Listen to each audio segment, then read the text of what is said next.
Hello students, welcome to all of you in this online platform of Maharana Pratap institute Sagwara. आज के इस lecture में हम रूट मीन स्क्वायर वैल्यू के बारे में डिस्कस करने वाले हैं। जैसा कि अभी हमारा ऑल्टरनेटिंग करंट चैप्टर ऑनगोइंग है, जिसके प्रीवियस लेक्चर में हमने एसी साइकिल के फुल वेव के लिए तथा एसी साइकिल के पॉजिटिव और नेगेटिव हाफ साइकिल के लिए हमने एवरेज वैल्यू को डिस्कस किया था। और हमने देखा था कि एसी साइकिल के अगर हम टोटल साइकिल की बात करें, फुल साइकिल की बात करें, पूर्ण चक्र की बात करें, तो वहाँ पर जो हमें एवरेज वैल्यू, औसत वैल्यू जो हमें फाइंड की थी वो 0 थी। जबकि हमने पॉजिटिव हाफ साइकिल और नेगेटिव हाफ साइकिल की वैल्यू फाइंड की थी, वो हमारी आई थी 2/πIm। या और वोल्टेज के रेस्पेक्ट में अगर हम बात करें तो 2/πVm। ठीक है, उसी रेस्पेक्ट में हम आज के इस लेक्चर में फाइंड करने वाले हैं रूट मीन स्क्वायर वैल्यू के बारे में, वर्ग माध्य मूल मान के बारे में हम आज डिस्कस करने वाले हैं। तो सबसे पहले हम देखेंगे कि जो ऑल्टरनेटिंग करंट है उसका जो तात्क्षणिक मान है, उसका जो इंस्टेंटेनियस वैल्यू जो है, उसकी इंफॉर्मेशन यहाँ पर हम लिखने वाले हैं। तो जैसा कि हम सब जानते हैं कि जो हमारा ऑल्टरनेटिंग जो करंट होता है, जो हमारी ऑल्टरनेटिंग जो करंट होती है, उसकी जो इंस्टेंटेनियस वैल्यू होती है वो हमारी होती है I = Im sin omega T. ये हमारी हो गई instantaneous value of the alternating current. ये हमारा ऑल्टरनेटिंग करंट का तात्क्षणिक मान की वैल्यू हो गई। ओके, अब यहाँ पर हमारा जो क्वेश्चन कह रहा है वो कह रहा है कि जो हमारी इंस्टेंटेनियस वैल्यू है, जो हमारा तात्क्षणिक मान है, उसी का हमें वर्ग करना है। देखो क्वेश्चन क्या कह रहा है, वर्ग माध्य मूल मान निकालना हमें। तो सबसे पहले हमें इसका वर्ग करना है। तो हमने ये जो इंस्टेंटेनियस वैल्यू लिखी है, जो हमने तात्क्षणिक मान लिखा है, उसी का सबसे पहले हमें क्या करना है, वर्ग करना है। तो यहाँ पर अगर हम स्क्वायर करें, है ना, वर्ग मीन्स क्या होता है, स्क्वायर। अगर मैं स्क्वायर करें तो ये हो जाएगा I² = Im² sign square omega T. Okay, तो यहाँ पर सबसे पहले जो वर्ग लिखा है, जो स्क्वायर लिखा है, वो हमारा कंप्लीट हो चुका है। नेक्स्ट में ये कह रहा है माध्य निकालना है, मीन्स मीन निकालना है, मीन्स एवरेज निकालना है। माध्य मीन्स क्या होता है, एवरेज या मीन। अब देखो ये जो इक्वेशन हमें ऑब्जर्व हुई, उसी का हमें क्या निकालना है, यहाँ पर मीन निकालना है। अब देखो हम यहाँ पर बात कर रहे हैं टोटल साइकिल की, वन साइकिल की बात कर रहे हैं। तो वन साइकिल की अगर हम बात करें तो वन साइकिल के लिए एवरेज क्या हो जाएगा, हमारा इंटीग्रेशन 0 से t लग जाएगा। क्योंकि वन साइकिल जो हमारा होता है, उस वन साइकिल में, वन चक्र में हमारा जो टाइमिंग आता है वो 0 से t तक आता है। और हमने यहाँ पर स्क्वायर तो निकाल दिया, और सेकंड पोर्शन में हम क्या निकाल रहे हैं, यहाँ पर माध्य निकाल रहे हैं, मीन्स हम एवरेज निकाल रहे हैं। और एवरेज निकालने के लिए हम यहाँ पर लिमिट रखेंगे 0 से t तक। ठीक है, तो 0 से t तक लिमिट रखेंगे। सो Im² sign square omega T, और यहाँ पर क्या आ जाएगा, 1/t।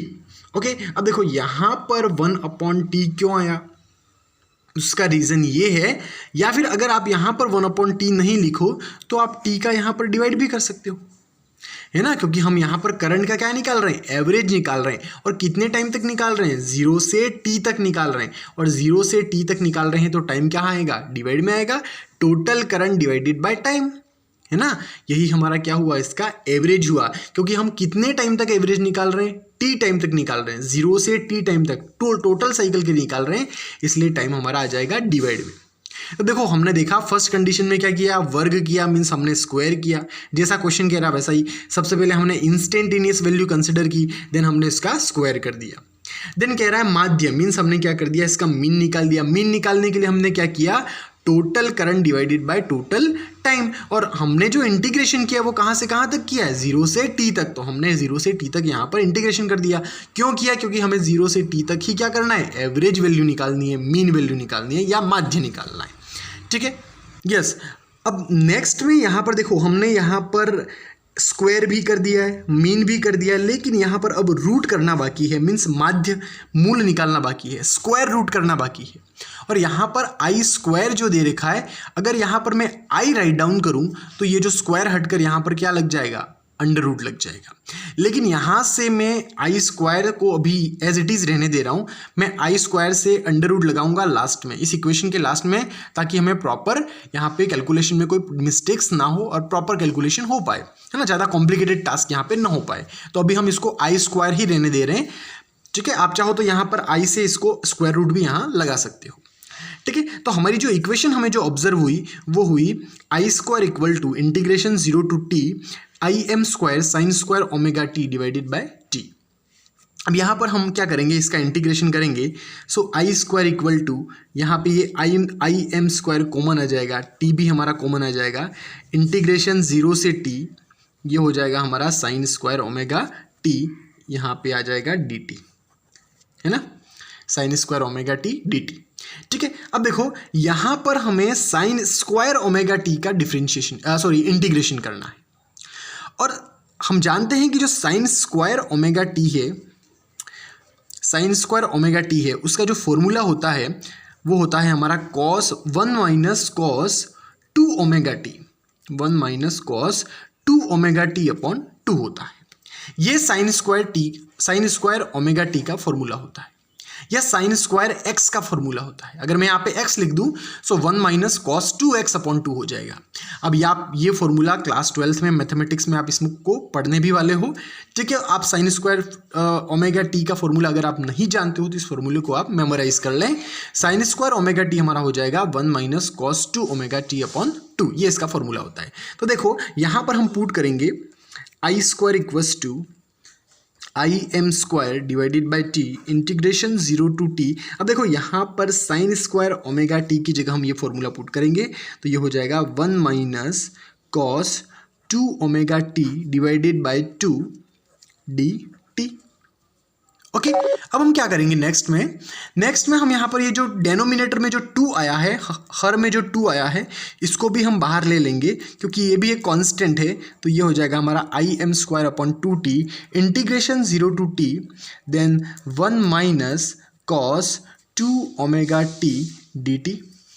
ओके, अब हम क्या करेंगे, यहाँ पर डिफ्रेंशिएट कर देंगे इसको, यहाँ पर डिफ्रेंशिएट प्रॉपर्टी यहाँ पर अप्लाई कर देंगे, इन दोनों टर्म्स को हम अलग कर लेंगे। तो हमारी जो नेक्स्ट टर्म हो जाएगी वो कुछ इस प्रकार से हो जाएगी I square equal to I M square divided by 2t। Okay, और यहाँ पर हो जाएगा हमारा इंटीग्रेशन 0 टू टी देन 1 आ जाएगा और dt हो जाएगा। ओके, यहाँ पर 1 है और dt हमने इनको अलग अलग कर दिया है, फिर हम dt को cos 2 ओमेगा टी के साथ मल्टीप्लाई करेंगे।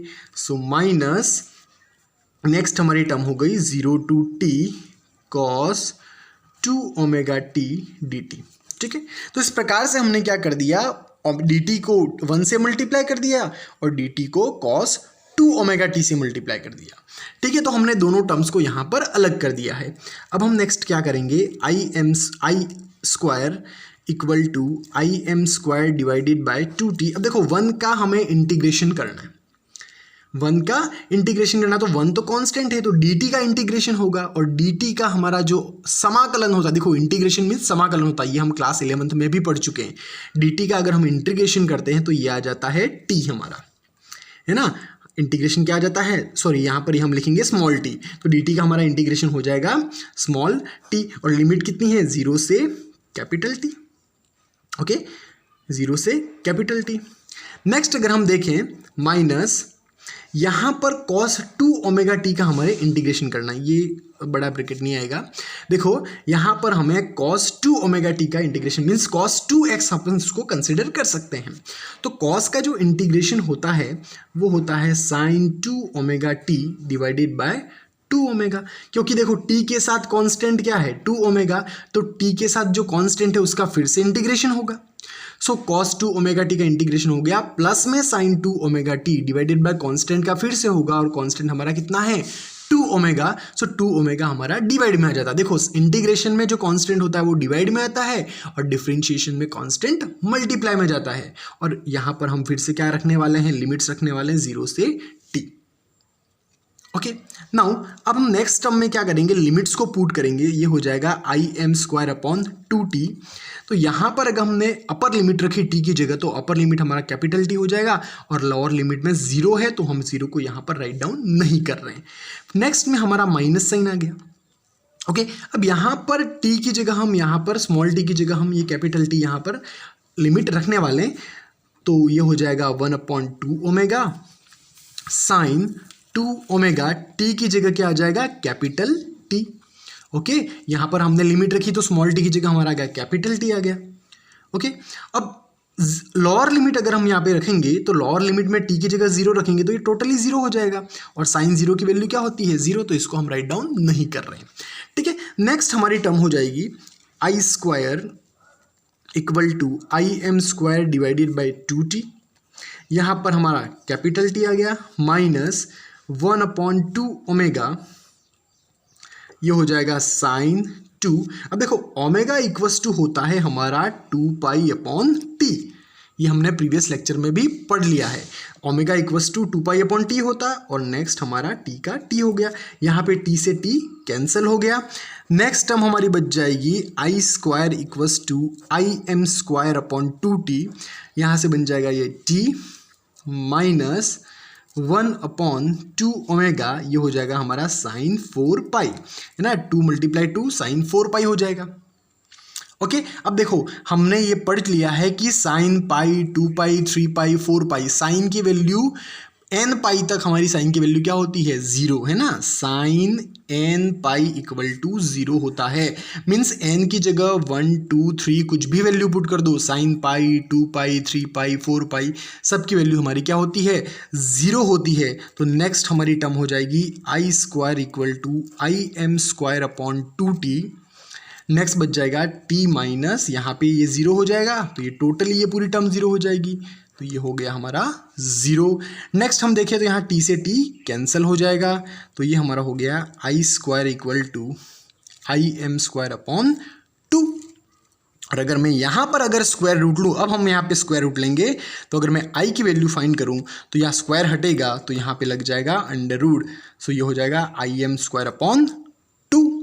तो यहाँ से हम देखें तो ये बन जाएगा आई एम स्क्वायर, अगर स्क्वायर रूट से बाहर आएगा तो आई एम बन जाएगा, स्क्वायर से स्क्वायर रूट कैंसिल हो जाएगा, और डिवाइड में 2 है तो ये हमारा बन जाएगा स्क्वायर 2, स्क्वायर रूट का 2। So I equals to I M upon root 2, और यही हमारा क्या है, R M S, root mean square. देखो हमने पहले मीन निकाल दिया है, स्क्वायर भी कर दिया है, और रूट अभी हमने कर लिया। So I R M S की हमारी वैल्यू क्या आ गई, I M upon root 2, and this is our final value. और यही हमारा रूट मीन स्क्वायर वैल्यू है। इलेक्ट्रिक करंट का जो हमारा root mean square value I वो हमारी I I M upon root 2। अगर हम सेम कंसिडरेशन करें फॉर द वोल्टेज के लिए, तो हमारा जो वोल्टेज की रूट मीन स्क्वायर वैल्यू आएगी वी आर एम एस, वो आएगी हमारी वी एम अपॉन रूट 2। तो ये हमारा रूट मीन स्क्वायर वर्ग माध्य मूल मान जिसको हम कहते हैं, ये वोल्टेज का हो गया। और अगर हम करंट की बात करें, so R for root, M for mean, and S for square. So root mean square हमारी वर्ग मध्य मूल मान अगर हम करंट की बात करें तो वो हमारा हो गया आई एम अपॉन रूट 2। और ये दोनों फॉर्मूले बहुत ही इंपॉर्टेंट फॉर्मूले हैं फॉर द न्यूमेरिकल पर्पस, तो आपको ये दोनों फॉर्मूले मेमोराइज रखने, लर्न रखने हैं। ठीक है, तो आई आर एम एस क्या हो गया, आई एम अपॉन रूट 2, और वी आर एम एस हमारा as it is same derivation हो जाएगा, V M upon root 2। Okay, so this is all about our today's lecture. If you face any kind of doubt regarding this whole lecture, in that case you can comment in our doubt section, and your doubt will be definitely solved in our upcoming lecture. In our upcoming lecture we will discuss some numerical problem regarding the basic terminologies of the alternating current. तो हम हमारे आने वाले lecture में alternating current के related हमने अभी तक ये जो फॉर्मूले डिस्कस किए हैं, एवरेज वैल्यू का हमने जो फॉर्मूला डिस्कस किया था पॉजिटिव और नेगेटिव हाफ साइकिल के लिए, और अभी आज के इस लेक्चर में हमने जो रूट मीन स्क्वायर वर्ग माध्य मूल मान का जो फॉर्मूला डिस्कस किया, इसी फॉर्मूलेज के रिगार्डिंग हम कुछ न्यूमेरिकल प्रॉब्लम को डिस्कस करेंगे। So this is all about our today's lecture. Thank you.